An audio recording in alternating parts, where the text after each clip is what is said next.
So here's a rare. She's gonna leave. Stella and Gladys. Ugh.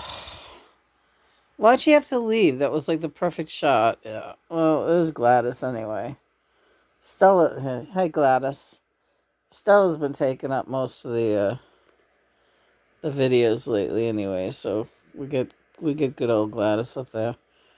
So where Gladys is sitting on that ledge, we had like skulls, like these beautiful new crystal skulls that we got for Johnny's birthday.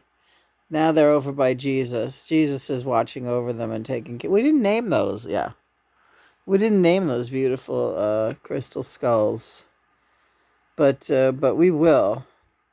And they actually look great with that heavy crystal vase, and the chickens and Jesus and the heart.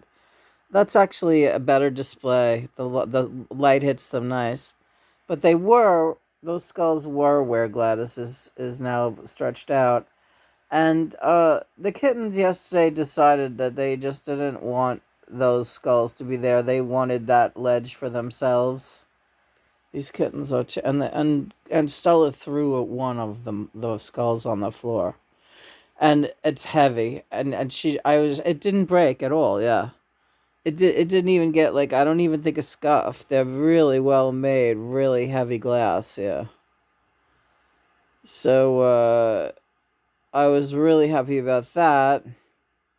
But now they're going to stay over there, and these guys can have the ledge. Yeah. Kitten proofing certain parts of the altar. Hey, it has to be done. Has to be done. They're kind of going to town on my bedroom foot of the bed altar here, but it's to be expected, and you can't get mad at them. This is their world. Their world is, well, you know, nature intended animals to roam wherever they wanted to roam, but such is society that I don't trust letting them out. And a couple of our cats are already used to going out, and they stay pretty much in the yard, but I'm still not thrilled about it. But they're old guys now, and this is the way they were brought up. But the two girls, I mean, I want to keep them in. I don't want them going outside at all. I don't think you have to worry about that. Yeah. And this is a warning to people too. On Halloween, any of these fucking I don't know. People are sick in the head with animals. They hurt them. But Halloween is like known for like kind of notorious for people being really nasty to cats, and especially black cats, and we happen to have the blackest of cats. Stella is. In fact, she ran away. Maybe she got scared. She didn't want to have this conversation. I wouldn't be the least bit surprised. Yeah. So keep your cats indoors, please. And pray for all the cats that are uh, helpless outdoors and are at the hands of humanity's mercy. We should be helping our animals, not hurting them. Jerry's going to come in later again. Jerry Garcia, hi. Yeah. He always talks on how animals are the great army and they're like a sleeper cell. Yeah, they're like a huge sleeper cell waiting for their opportunity to show their true capabilities. You know, like the book Animal Farm, like the uprising, the shocking uprising of what people think are stupid animals who don't know any better. They're so much wiser and smarter than most people. They really are. And there's more and more evidence to that, and like, people who don't understand or like animals, you're in for like a shock down the line. Sorry. And you know what? You're not a good soul if you don't like animals. I don't care. I don't really trust you if you don't like animals and appreciate animals. Yeah. Today is Wednesday the 29th, and we are looking at Halloween fast approaching. Friday, it is going to be on Friday, which is Friday the 31st, which is Friday the 13th in reverse, sort of. So that's kind of exciting. Halloween on a Friday is always exciting to me. And we have big plans. And it's been absolutely insane, this whole upcoming thing. But the most insane thing I think that I have to share this morning is the fact that the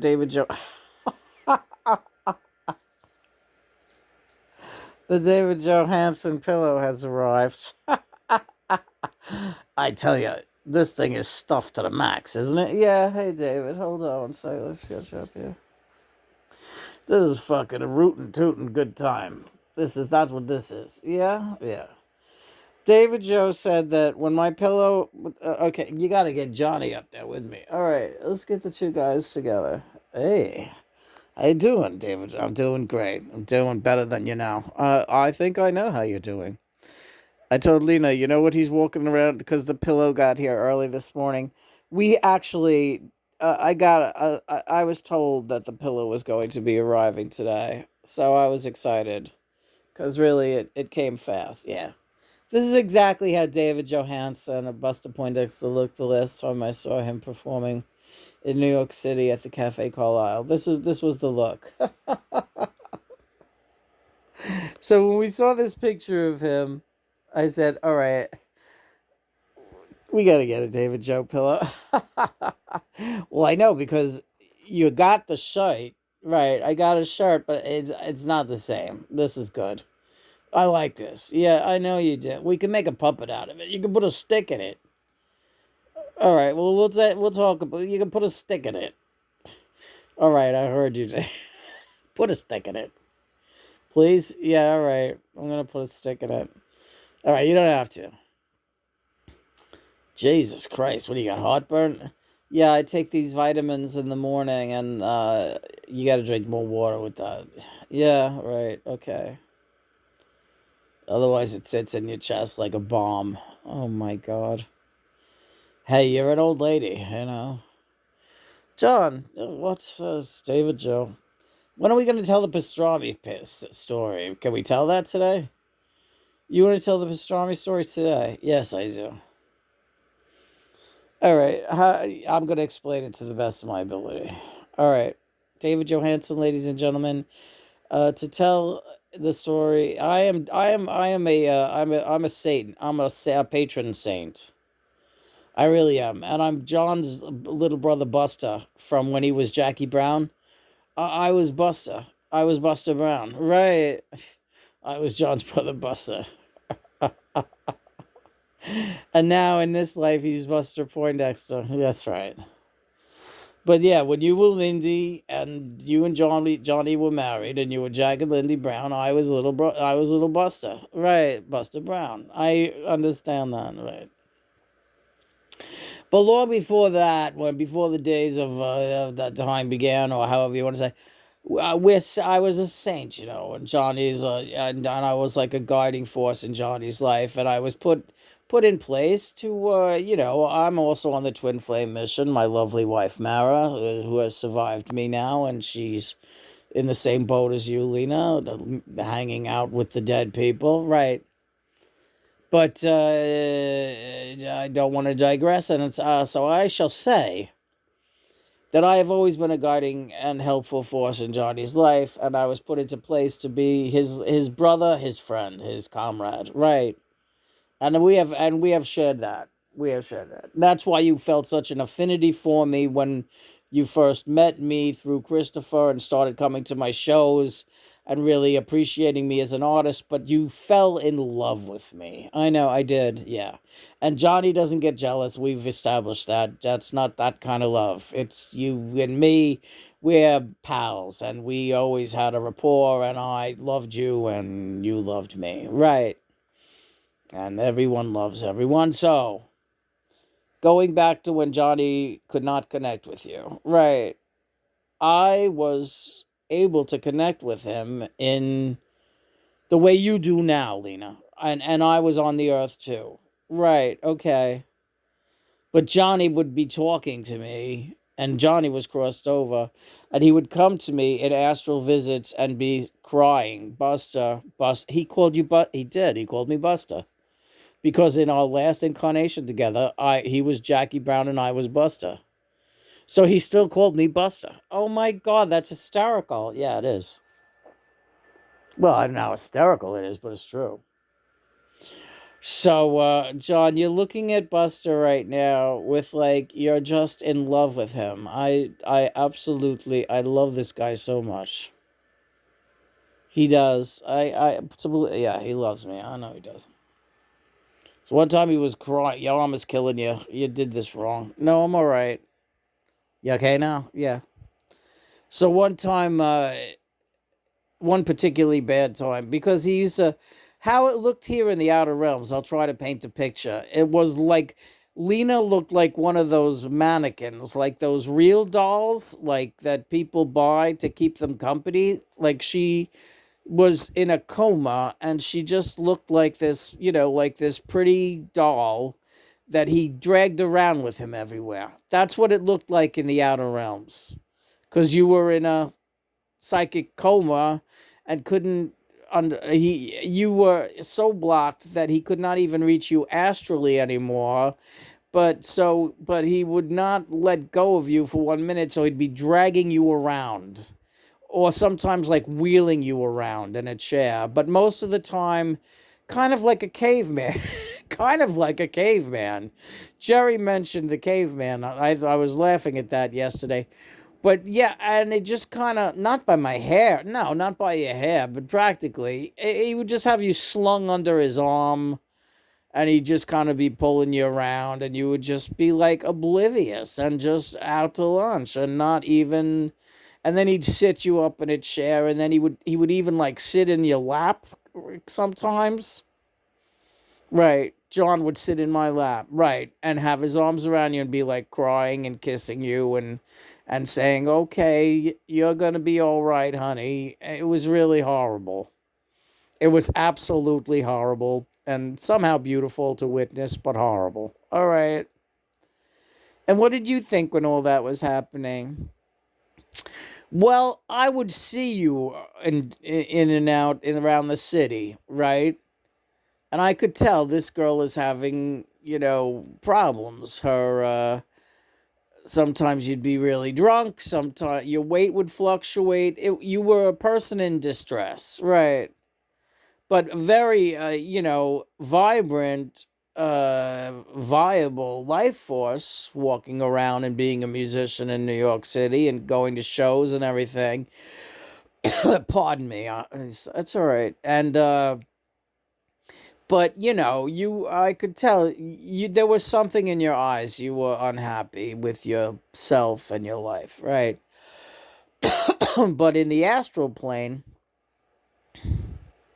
you were in a complete coma. So John would be crying and holding you and trying to snap you out of it, and you would not be snapping out of it. So I used to go over and try to talk to him a little bit. Look, John, why don't you take a break? I'll keep an eye on her for a while. He said, no, no, you don't, I don't need anyone keeping an eye on her. What if she wakes up and she sees you first? That's all I need. I remember he said that to me. I was laughing. She said, because she already loves you anyway down on earth. And I said, oh, John, she doesn't love me that way. Even though who could blame her if she did, because I'm a very attractive man. Right. So one time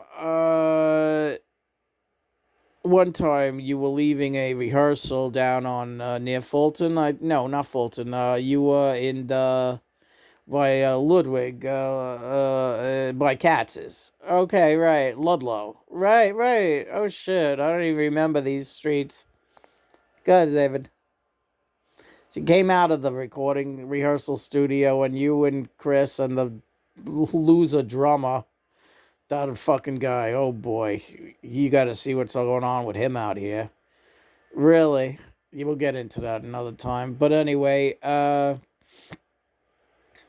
you went and got Katz's pastrami sandwiches after these were before your vegan days. Yes. And you went and you all got pastrami sandwiches because you had been drinking your beers and the rehearsal and smoking weed, and you were all hungry and a mess as usual. And yeah, but you know that's the life, right? And so Katz's Jewish deli, famous Katz's, was on the corner right there, and you all went to Katz's and you had a pastrami sandwich, right?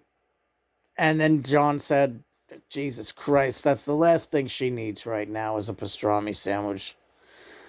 So I said, well, John, what are you going to do? She's hanging out with a bunch of people that eat pastrami sandwiches. Are you going to get mad at her now? And he said, you know, I swear to God, I want a pastrami sandwich right now. I said, John, I'm going to get you a pastrami sandwich too. Go on. It's on me. He said, I shouldn't. I really shouldn't do that. That's it's fostering this behavior. I said, no, you're going to have a pastrami sandwich and you're going to eat it and you're going to enjoy it just the way Lena is enjoying her pastrami sandwich now. She would want you to. And so, meanwhile, picture this. This is in the astral realm, and John is like sitting on your lap, slobbering all over you, Lena. And I bring him a pastrami sandwich in the astral realm. Oh, I'm all over the place, baby. I can be all over the place. That's me, Buster. Right. I said, here, now eat this and enjoy it because she would want this for you. And I started eating and he was like, oh my God, this really is the most delicious thing I've ever eaten. But he was still crying because he was feeling guilty about enjoying the pastrami sandwich. And he was crying and eating. And the pastrami was getting all in your hair, Lena. It was falling down your dress. Oh, and he was eating it off your body. He was eating it off your shoulders. Pieces of stray pastrami were falling all over, and he was pouring you and crying and eating pastrami. And I looked at him and I said, something has got to give, my brother.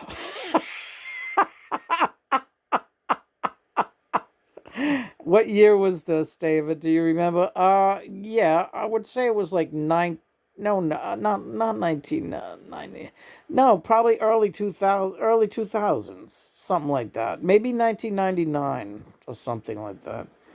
So, yeah, right. You got to party like it's 1999. John was partying like it was 1999. Right. That's the year too that you got married to Christopher, I think. Right. Right.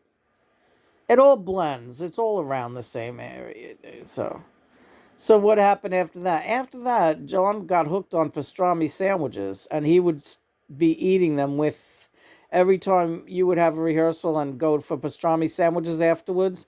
And then it wasn't that often, but it was a handful of times. He would always be looking forward to the pastrami sandwiches, and then finally we had to put the kibosh on that. All right.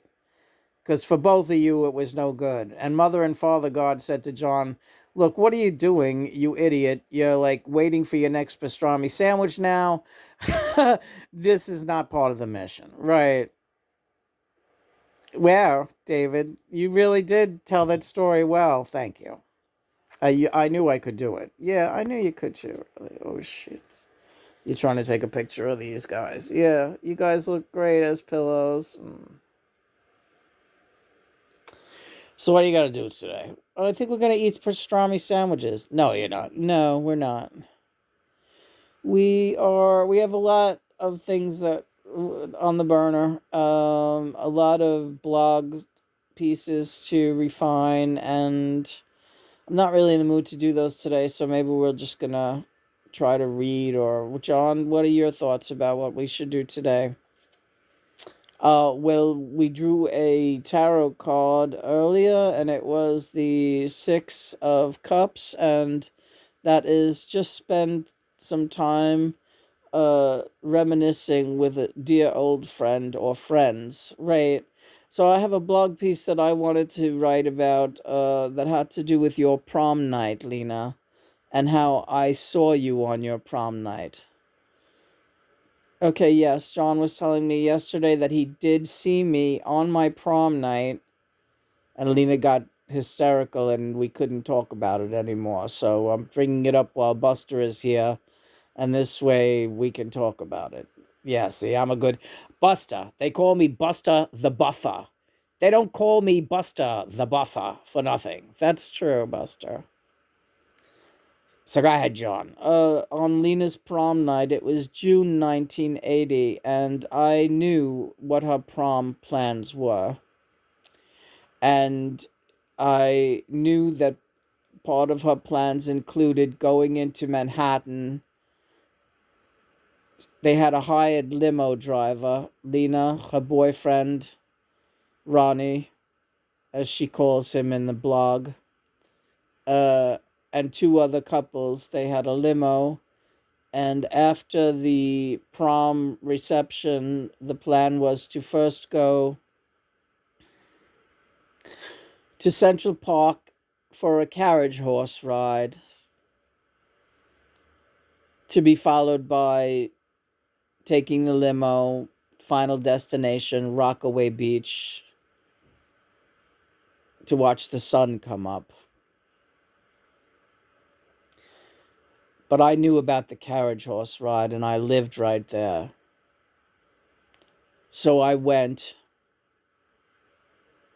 and there she was with her boyfriend.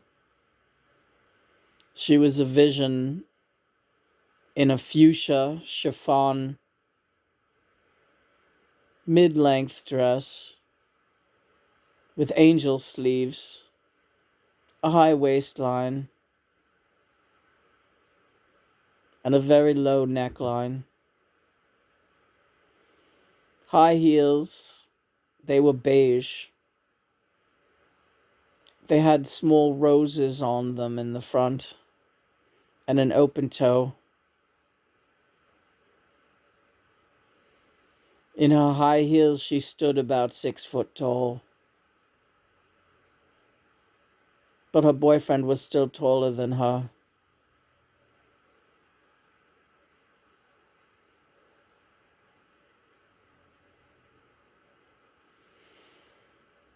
He helped her into the horse and carriage.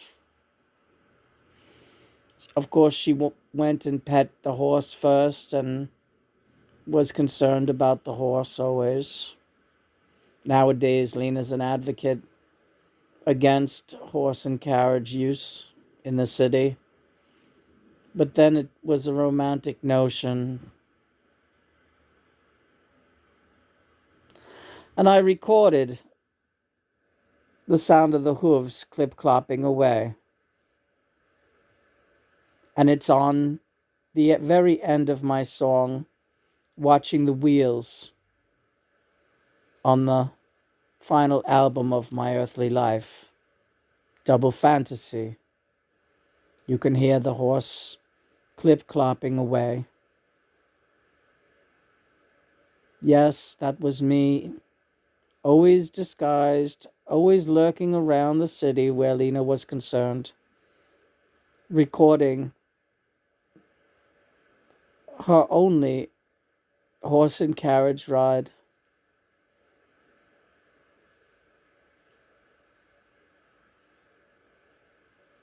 And there you have it.